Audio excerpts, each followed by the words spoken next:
ancora riconosciuti da tanta buona Chiesa, però stiamo lavorando e siamo in questi giorni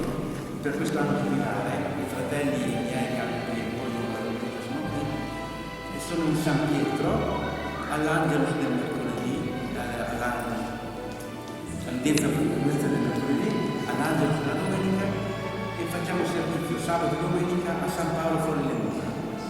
Quindi se vedete, se avete occasione in quest'anno jubilare di andare in queste due basiliche papali e di vedere